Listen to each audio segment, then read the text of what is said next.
కేటీఆర్ గారు లేలే వారికి ఉన్నది, వారికి అవకాశం ఉన్నది. కేటీఆర్ గారు మాట్లాడండి. స్పీకర్ సార్, నేను మీ ప్లేస్లలో పోయి కూర్చోండి. శ్రీయర్ సార్ మీరు మీ ప్లేస్లలో పోయి సార్ ప్లీజ్. వారి పేరు కూడా తీసుకున్నారు, వారికి కూడా ఇవ్వండి సార్. కడియం శ్రీయర్ గారు పేరు తీసుకున్నారు, వారికి కూడా ఇవ్వండి.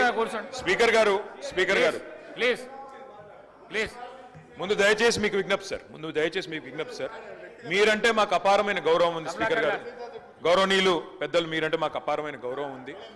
మిమ్మల్ని మేము దయచేసి కోరేది, సభ బిజినెస్ను దయచేసి నడిపే క్రమంలో గౌరవ మంత్రులు మేమేదైనా తప్పు మాట్లాడినా, మేమేదైనా మాట్లాడకూడని మాట మాట్లాడినా, తప్పు మాట్లాడినా సవరించే అధికారం వారికి ఉంది. వారు ఇంటర్వ్యూని కావచ్చు, కరెక్షన్ చేయవచ్చు. కానీ దయచేసి తమరిని కోరేది, ఇక్కడ ప్రతిపక్షంలో మేము 39 మంది ప్రధాన ప్రతిపక్షంలో ఉన్నాం, వాళ్ళు 64 మంది ఉన్నారు. మరి వారికేమో సభ్యులు లేచినా మీరు సమయం ఇస్తున్నారు, వారు వ్యక్తిగతంగా దూషించినా, నోటికొచ్చినట్టు మాట్లాడినా మీరు కనీసం మళ్ళీ మాకు అవకాశం కూడా ఇవ్వట్లేదు. మొదలు డిమాండ్ సార్, దయచేసి కడియం శ్రీహరి గారి పట్ల వారు చేసిన అనుచిత వ్యాఖ్యలను తొలగించండి రికార్డుల నుంచి. దయచేసి వారిని ఉపసంహరించుకోమని చెప్పి కూడా నా విజ్ఞప్తి నెంబర్ 1. రెండవది సార్, వారు ఉప ముఖ్యమంత్రిగా పనిచేసిన పెద్దలు, దాదాపు 15 ఏళ్లు మంత్రిగా పనిచేసిన సీనియర్ నాయకులు, గౌరవనీయులు పెద్దలు కడియం శ్రీహరి గారి పట్ల వాళ్ళ రాజగోపాల్ రెడ్డి గారు చేసిన వ్యాఖ్యలు సబబు కాదు సార్, దాన్ని దయచేసి తొలగించాలి రికార్డుల నుంచి అనేది నెంబర్ వన్ సార్. రెండవది రాజగోపాల్, మీరు కూడా ఒకటి సార్, ఒక విషయం మాకు క్లియర్గా చెప్పండి. మా సభ్యులు లేచి అడిగితే మరి సభ్యులకైతే ఒకటే హక్కు ఉంటుంది సార్, అందరి సభ్యులకు 119 మంది సభ్యులకు ఒకటే రకమైన హక్కు ఉంటుంది. మా సభ్యులు అడిగితేనేమో మైకు రావడం లేదు, మరి వాళ్ళ అవతల వైపు ట్రెజరీ బెంచెస్ లోంచి సభ్యులు అడిగినా మైక్ ఇస్తున్నారు, ఎప్పుడు అడిగినా మైక్ ఇస్తున్నారు, వాళ్ళని మాట్లాడమని మీరే మరి మోటివేట్ చేస్తున్నారు. దయచేసి నా విజ్ఞప్తి మీతోని, అందరు సభ్యులను ఒకటే ఘాటను ఒకటే పద్ధతిలో చూడాలి తప్ప ఈ రకంగా చూడడం ఇది భావ్యం కాదు కదా సార్. మీరు కూడా దయచేసి ఈ విషయంలో పునరాలోచించాలని విజ్ఞప్తి. ముందు రాజగోపాల్ రెడ్డి గారు మాట్లాడిన మాటలను దయచేసి మరి రికార్డుల నుంచి తొలగించాలని మిమ్మల్ని కోరుతా ఉన్నా అధ్యక్ష. వారు కూడా ఉపసంహరించుకుంటే వారి గౌరవం దక్కుతుంది. అట్లా మాట్లాడడం ఒక సీనియర్ దళిత నాయకుడి పట్ల, ఒక సీనియర్ దళిత మంత్రి పట్ల, గతంలో 15 ఏళ్లు మంత్రిగా పనిచేసిన పెద్దల పట్ల ఆ రకంగా మాట్లాడడం వారికి మంచిది కాదు. ఉపసంహరించుకోమనండి, లేదా మీరైనా రికార్డుల నుంచి తొలగించాలనేది డిమాండ్. రెండవ మాట అధ్యక్ష, ఇందాక నాకు మీరు మైక్ ఇవ్వలేదు, ఇప్పుడు ఇచ్చినారు అనుకుంటున్నాను. దానికోసమే ఇందాక పొన్నం ప్రభాకర్ గారు మాట్లాడినప్పుడు నేను వారంటే నాకు గౌరవం ఉంది అధ్యక్ష. పొన్నం ప్రభాకర్ గారు నేను 2009 నుంచి కలిసి పనిచేసిన సహచరులు. ఆనాడు వారు ఎంపీగా, నేను ఎమ్మెల్యేగా మొదటిసారి గెలిచినాం, అప్పటి నుంచి కలిసి పనిచేసినాం. కానీ సత్యదూరమైన మాటలు చెప్తుంటే, వాస్తవానికి విరుద్ధమైన మాటలు చెప్తుంటే బాధతో తప్పకుండా అన్నాం అధ్యక్ష. కానీ వారు కూడా గౌరవ మంత్రి వారు, ఈరోజు గౌరవ మంత్రి గారు తప్పకుండా ఆలోచించాలి, మాట్లాడేటప్పుడు ఒకటికి 2 సార్లు ఆలోచించాలి. ఇవాళ వారి నియోజకవర్గంలో హుస్నాబాద్లో గౌరవెల్లి అనే రిజర్వాయర్ పూర్తయి ట్రయల్ రన్ అయిన మాట వాస్తవం కాదా అధ్యక్ష? ఇవాళ హుస్నాబాద్లో ప్రజలకు తెలియదా? వేములవాడ నియోజకవర్గంలో మలకపేట రిజర్వాయర్ మొత్తం పూర్తయి అందులో 1 TMC నీళ్లున్న మాట వాస్తవం కాదా అధ్యక్ష? ఇవాళ కాళేశ్వరం గురించి మాట్లాడి అదేమి జరగనట్టు నేను మేడిగడ్డకు పోయి వచ్చి మా మీద బురద జల్లే ప్రయత్నం ఏదైతే చేస్తున్నారో అధ్యక్ష, నేను గౌరవ సభ్యులకు తమరి ద్వారా తెలియజేసేది అధ్యక్ష ఒకటే ఒక్క మాట అధ్యక్ష. కాళేశ్వరం అనేది ఒక బరాజ్ కాదు అధ్యక్ష. కాళేశ్వరం అంటే 3 బరాజులు, 15 రిజర్వాయర్లు, 21 పంప్ హౌజులు, 19 సబ్ స్టేషన్లు, 203 కిలోమీటర్ల టన్నల్స్, 1531 కిలోమీటర్ల గ్రావిటీ కాలువలు, 141 TMCల స్టోరేజ్ కెపాసిటీ, అదేవిధంగా 240 TMCల యూటిలైజేషన్. శ్రీయర్ గారు ఏమన్నారు అధ్యక్ష? శ్రీయర్ గారు ఒకటే మాట అన్నారు, స్టెబిలైజేషన్ కూడా తీసుకోవాలి ఒక ప్రాజెక్టులో. కొత్తగా 97,000 కూడా నీళ్ళు ఇయ్యలేదని మాట్లాడితే స్థిరీకరించబడ్డ ఆయకట్టు ఎంత అని అధికారిని అడుగుతుంటే ముఖ్యమంత్రి గారు మాట్లాడనీయలేదన్నారు. గొప్ప ఉదాహరణ నా నియోజకవర్గం అధ్యక్ష. మా దగ్గర అప్పర్ మానేర్ అనే ప్రాజెక్టు నిజాం టైంలో కట్టినారు అధ్యక్ష, 45లో కట్టినారు. ఆ అప్పర్ మానేర్ అనే ప్రాజెక్టు కోసం ఆనాడు రాజశేఖర రెడ్డి గారి ఆనాడు ప్రభుత్వం ఉన్నప్పుడు కూడా పాదయాత్రలు జరిగినాయి. దాన్ని ఎప్పటికప్పుడు స్థిరీకరించాలని, నింపాలనే ప్రయత్నాలు జరిగినాయి.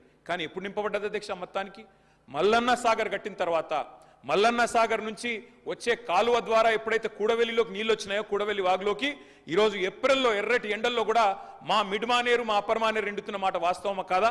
మా కరీంనగర్ జిల్లా శాసనసభ్యులు వారికి తెలుసు అధ్యక్ష, శ్రీధర్ బాబు గారికి, పొన్నం ప్రభాకర్ గారికి. అందుకే ఆ బాధతోనే మేము చెప్పింది, గౌరవెల్లి అయినా, మలక్పేట రిజర్వాయర్ అయినా, అదేవిధంగా మా అప్పర్ మానేర్ అయినా, స్థిరీకరించబడ్డ సింగూర్ అయినా, స్థిరీకరించబడ్డ నిజాం సాగర్ అయినా, SRSP పునరుజ్జీవమైనా, ఇవన్నీ కూడా కాళేశ్వరం ద్వారా జరిగిన మాట వాస్తవం అధ్యక్ష. అందుకే గౌరవ మంత్రి గారిని, ప్రభాకర్ గారంటే నాకు గౌరవం, ఎందుకంటే ఉద్యమ సహచరుడు. ఆనాడు పార్లమెంట్లో వీరోచితంగా పోరాడింది కాబట్టి మా నాయకుడు కేసీఆర్ గారు కూడా కరీంనగర్ లో ఇక్కడ అక్కడ కాదు అధ్యక్ష, కరీంనగర్కి వచ్చే బహిరంగ సభలోనే వారిని అభినందించారు. కాబట్టి మాకు అట్లాంటి మంత్రి గారిని అగౌరవపరిచే కుసంస్కారం లేదు. కానీ మంత్రి గారు కూడా వాస్తవాలు చెప్పాలి అధ్యక్ష. గౌరవెల్లి పూర్తయిన మాట వాస్తవం, ఎన్జీటీ స్టే ఉన్న మాట వాస్తవం, మలక్పేట పూర్తయిన మాట వాస్తవం, ట్రయల్స్ జరిగిన మాట వాస్తవం. కాళేశ్వరంలో, ఇంత పెద్ద కాళేశ్వరంలో 3 బరాజులు, అదేవిధంగా 15 రిజర్వాయర్లు ఉండే కాళేశ్వరంలో ఒక్క బరాజులో 3-4 పిల్లర్లకు ఇబ్బంది జరిగితే దాన్ని రిపేర్ చేయండి. ఇప్పుడే మా గౌరవ పెద్దలు కడియం శ్రీహరి గారు డిమాండ్ చేసినారు, దాన్ని రిపేర్ చేయండి. రైతుల మీద కోపం పెంచుకోకండి. కేసీఆర్ గారి మీద కోపం ఉంటే, రాజకీయంగా ప్రయోజనం కావాలనుకుంటే ప్రయత్నం చేయండి. కానీ ఆ ప్రాంత రైతాంగం పట్ల కక్ష కట్టవద్దు. నింపండి, మేడిగడ్డ నింపండి, కాళేశ్వరంలో పంపింగ్ స్టార్ట్ చేయండి. వాళ్ళ 5,000 క్యూసెక్ల నీళ్లు కిందికి పోతున్నాయి. ఇది రాజగోపాల్ రెడ్డి గారు. అధ్యక్ష, ఇప్పుడు నేను ఏమంటున్నా, అంత గొప్ప మనసున్న మనిషి కదా కేటీఆర్ గారు, అంత గొప్ప మనసున్న మనిషి. రాజగోపాల్ రెడ్డి గారు ఒక్క నిమిషం. గౌరవ ముఖ్యమంత్రి గారు. స్పీకర్ సార్, గత 3 రోజుల నుంచి లీడర్ ఆఫ్ ది హౌస్ కూర్చోండి ప్లీజ్. శాసనసభలో తమరి అనుమతితో కృష్ణానది జలాల మీద కావచ్చు, గోదావరి నది మీద నిర్మించిన కాళేశ్వరం ప్రాజెక్టుకు సంబంధించి మేడిగడ్డ కావచ్చు, అన్నారం కావచ్చు, సుందిళ్ళ కావచ్చు, లేకపోతే పంప్ హౌజుల విషయంలో కావచ్చు, చాలా విషయాలలో మనం చర్చించుకుందాం. చూసి వచ్చి ఈ సభలో వాస్తవాల ప్రాతిపదికన చర్చ జరపాలి అని తమరి అనుమతితోటి మనం నిర్ణయం తీసుకున్నాం. వాస్తవంగా ఈ రైతుల పట్ల, తెలంగాణ సమాజం పట్ల గౌరవం ఉంటే ప్రధాన ప్రతిపక్ష పార్టీ ప్రభుత్వ ఆహ్వానాన్ని దృష్టిలో పెట్టుకొని అందరం కలిసి అక్కడికి వెళ్ళి ఆ ప్రాజెక్టులను పరిశీలించి అక్కడ జరిగిన నష్టాన్ని, రైతులకు వచ్చిన కష్టాన్ని అర్థం చేసుకొని ఆ సమస్యకు ఒక పరిష్కారం చూపించే అవకాశం ఉండే. రాకపోను కొత్తగా వచ్చిన ప్రభుత్వమే ఏదో తప్పు చేసినట్టు, ఈ తప్పుకు కొత్తగా వచ్చిన వాళ్ళే బాధ్యత అయినట్టు, అదేవిధంగా పదే భాష గురించి, మాటల గురించి మీరు ఇట్లా అంటుండ్రు, మీరు అట్లా అంటుండ్రు, మమ్మల్ని గౌరవిస్తలేరు అని ఏదైతే చర్చ జరుగుతుందో, మాజీ ముఖ్యమంత్రి గారు నిన్న నల్గొండ జిల్లాలో వాడిన భాష మీద చర్చ చేద్దామా అధ్యక్ష? ఏం బీకనిక పోయినరని అడుగుతాడా అధ్యక్ష?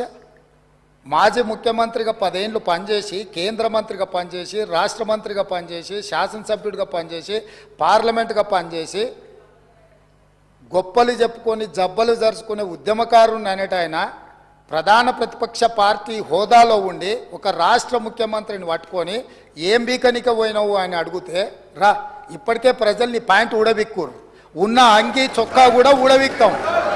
ఇప్పటికే తెలంగాణ ప్రజలు మొన్న జరిగిన ఎన్నికలలో మీ ప్యాంటు ఊడబిక్కిరు. ఇవాళ ఆ ప్యాంటు ఊడబిక్కితే చెప్పుకునే దిక్కులేక బొక్కబోర్ల పడితే బొక్కలు ఇరిగినాయి మీకు. అయినా మీ బుద్ధి మారలేదు. ఒక ముఖ్యమంత్రిని పట్టుకొని ఏం బీకనిక పోయినావని అడుగుతారా అధ్యక్ష? ఇది పద్ధత? ఈ రాష్ట్రం 4 కోట్ల ప్రజలు ఓట్లేసి గెలిపించిన ముఖ్యమంత్రిని పట్టుకొని ఏం బీకనిక పోయినావని అంటారా అధ్యక్ష? ఇదేనా తెలంగాణ సాంప్రదాయము? ఈరోజు నేను మళ్ళీ అడుగుతున్నా అధ్యక్ష, ఈరోజు మేడిగడ్డ మేడి పండులాక కుంగిపోతే మేడిగడ్డల నీళ్లు నింపడానికి అవకాశం ఉందా అధ్యక్ష? ఇవాళ మీరే సాగునీటి పారుదల శాఖ మంత్రులుగా పనిచేసారు కదా. చంద్రశేఖరరావు గారు, హరీష్ రావు గారు ఇద్దరు సాగునీటి పారుదల శాఖ మంత్రిగా పనిచేసారు కదా అధ్యక్ష. ఈరోజు వాళ్ళకే పెత్తనం ఇస్తాం, వాళ్ళనే చేయమని. ఈరోజు ఏ రకంగా మేడిగడ్డలో నీళ్లు నింపుతారో, మేడిగడ్డ నుంచి నీళ్లు ఎత్తి అన్నారంలో పోస్తారో, అన్నారంలో నుంచి సుందిలలో ఎట్లా పోస్తారో బాధ్యత వాళ్ళని తీసుకోమని అధ్యక్ష.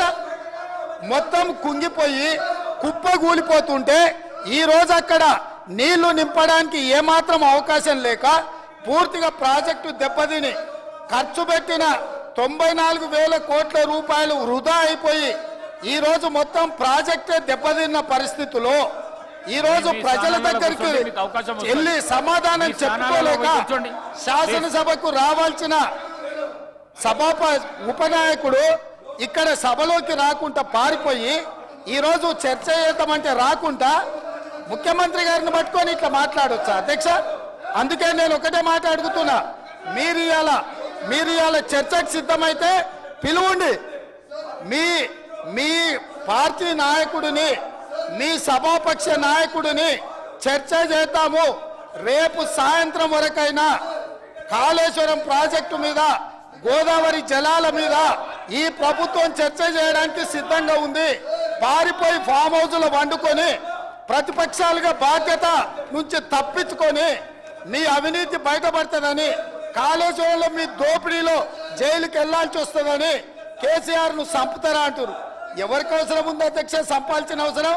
సచిన పావును ఎవడైనా చంపుతారా అధ్యక్ష? మొన్నటి ఎన్నికలలో ప్రజలు ఆ పావును చేత్తో కాదు కట్టెతో కొట్టిరు అధ్యక్ష. ఆ పాము ఆల్రెడీ సచ్చింది. సచిన పావును చంపాల్సిన అవసరం మాకే ఉంది అధ్యక్ష. ఈ రోజు సానుభూతి కోసము వీల్ చైర్ నాటకాలు, వీధి నాటకాలు ఏంటి అధ్యక్ష ఇది? ఈ రోజు అవకాశం వచ్చినప్పుడు ఈ మాట్లాడండి సభలో ప్లీజ్. చర్చ చేయడానికి ప్రభుత్వం సిద్ధంగా ఉంది. ప్లీజ్ నిజాయితీ ఉంటే, మీరు అవినీతికి పాల్పడకపోతే, మీరు చెప్పినట్టు మేడిగడ్డలో 2, 3 పిల్లర్లు కుంగిపోతే దాని మీద తీసుకోవాల్సిన నిర్ణయాల మీద మాజీ ముఖ్యమంత్రి గారు చంద్రశేఖరరావు గారిని సభలోకి రమ్మనుండ్రి. చర్చ చేయడానికి ప్రభుత్వం సిద్ధంగా ఉంది. పారిపోయి అక్కడెక్కడో పోయి ఆడేదో ప్రగల్భాలు ఏంది అధ్యక్ష? రమ్మనుండ్రి సభకు. వాస్తవాల మీద చర్చ చేస్తాం, మొత్తం ఇక్కడ పెడతాం. ఇవాళ ఆయన రప్పించుకుంటాడు, ఈయన వచ్చి ఈడ కొత్త మాటలు చెప్తాడు ఈడ. కాబట్టి అధ్యక్ష, దీని మీద ఇప్పుడు జరుగుతున్న చర్చ దేని మీద జరుగుతుందో ఆ విషయం మీద చర్చించమని ఉంది. ఎట్లాగూ సాగునీటి ప్రాజెక్టుల మీద శ్వేతపత్రం పెట్టడానికి మా ప్రభుత్వం సిద్ధంగా ఉంది. మీరు ఏమేమి విషయాలు ఉన్నాయో, ఏమేమి చర్చ చేయదలుచుకుందో మొత్తానికి మొత్తం శ్వేతపత్రం సందర్భంగా చర్చ చేద్దాం. లేదు కాళేశ్వరం మీద మీరు చర్చ అంటారా? దానికోసం ప్రత్యేకంగా తమ సమయం కేటాయించండి. కాళేశ్వరం మీద చర్చ చేయడానికి మేము సిద్ధంగా ఉన్నాం అధ్యక్ష. కడియం శ్రీహరి గారు, కడియం శ్రీ మీ స్థానాలలో కూర్చోండి ప్లీజ్ ప్లీజ్ ప్లీజ్ ప్లీజ్. అధ్యక్ష, మీ స్థానాలలో పోయి కూర్చోండి. మీ స్థానాలలో పోయి కూర్చోండి ప్లీజ్ ప్లీజ్ ప్లీజ్ ప్లీజ్. వెళ్ళకు రావద్దు దయచేసి. ఈ ప్రాక్టీస్ బాగలేదు. వెళ్ళకు రావద్దు ప్లీజ్. అధ్యక్ష, గౌరవ ముఖ్యమంత్రి గారు సభకు వచ్చిన తర్వాత నిన్న మేడిగడ్డలో జరిగింది కానీ లేదా నల్గొండలో జరిగిన విషయాలపైన, కృష్ణానది జలాలపైన, గోదావరి నది జలాలపైన శ్వేతపత్రము పెడతామంటున్నారు. తప్పకుండా